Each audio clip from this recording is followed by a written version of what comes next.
avec Jean-François Strouf. Bonjour Jean-François. Eh bien bonjour Léa. Alors c'est un numéro de rentrée, un numéro pour nous dire et pour faire un peu un bilan, le bilan de cet été qui n'est pas joli. Ce bilan, c'est une saison très violente que la Terre a vécue. Sécheresse, incendie, inondations, dérèglement climatique. Vous allez faire le point avec nous et puis surtout vous allez nous parler d'une journée très importante qui arrive. Absolument. Alors, on va pas enfoncer les portes ouvertes. On a déjà entendu beaucoup de commentaires sur cet été.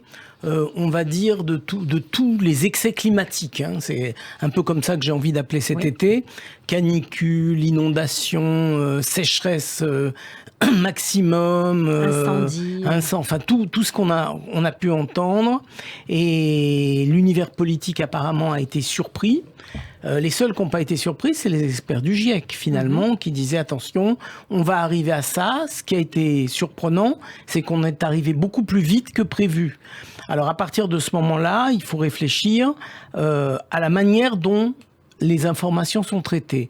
Prenons la question de la pénurie en eau. Alors, la pénurie en eau, on peut être démago et dire... moi, je suis pas un expert de l'eau, hein. C'est pas ma spécialité, mais je suis quand même un observateur assez attentif.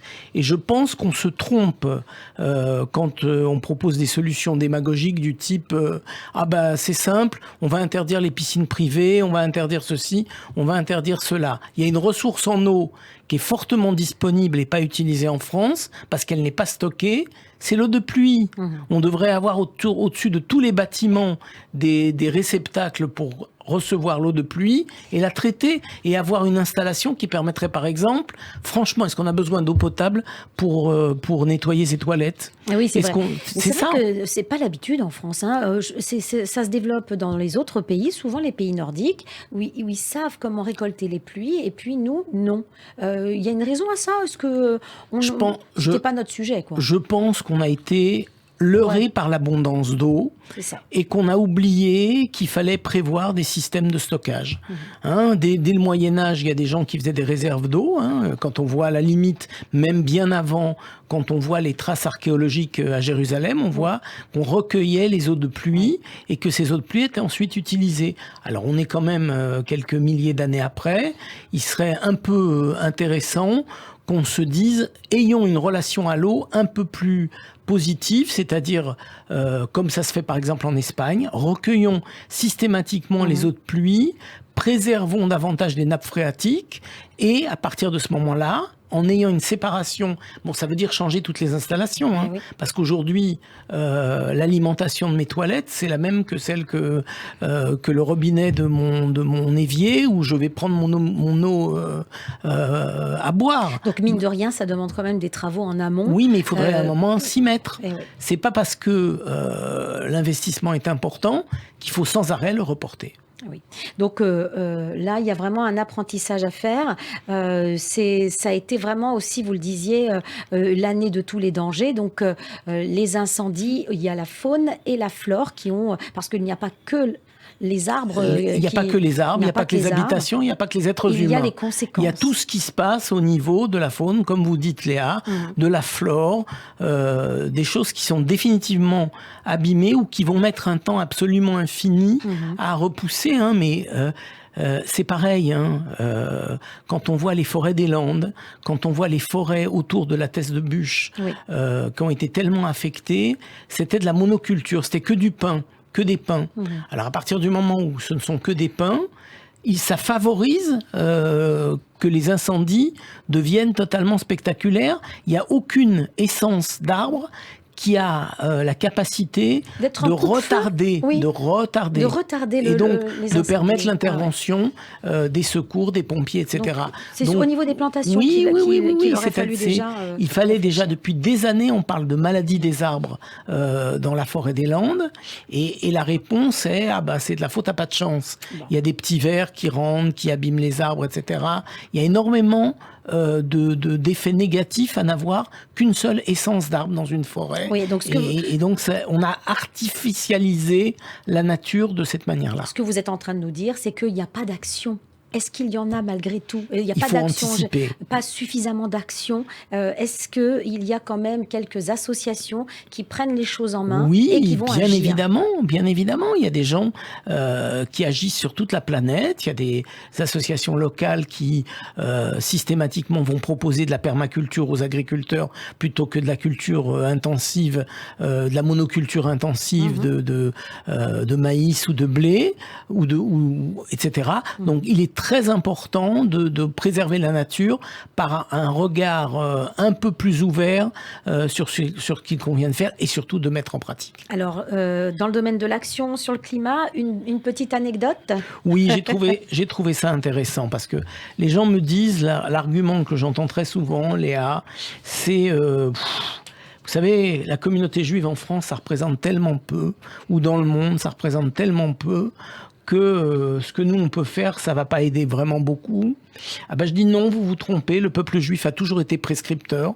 Ça fait 3000 ans qu'on est prescripteur et qu'on représente un poids sans commune mesure avec notre taille.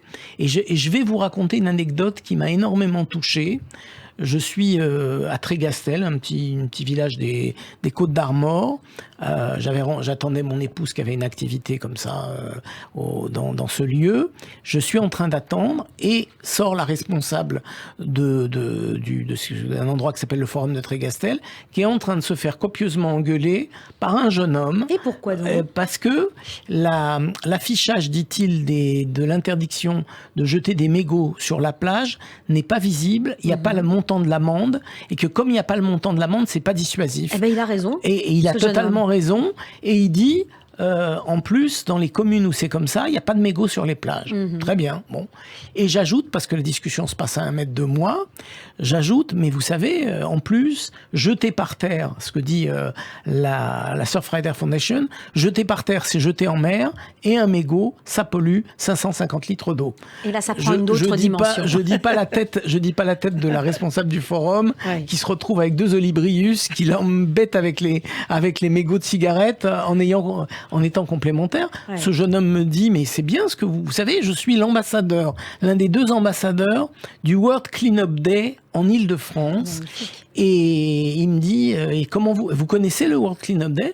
Je lui dis, moi je suis donateur au World Cleanup Day depuis des années, et nous relayons dans notre émission qui a lieu sur Radio J, nous relayons votre action systématiquement tous les ans.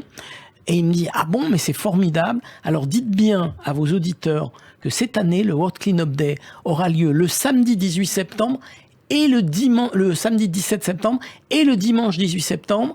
Et nous avons choisi de le faire le dimanche pour permettre à nos amis juifs pratiquants de pouvoir y participer en respectant le Shabbat. C'est ce qu'il vous dit.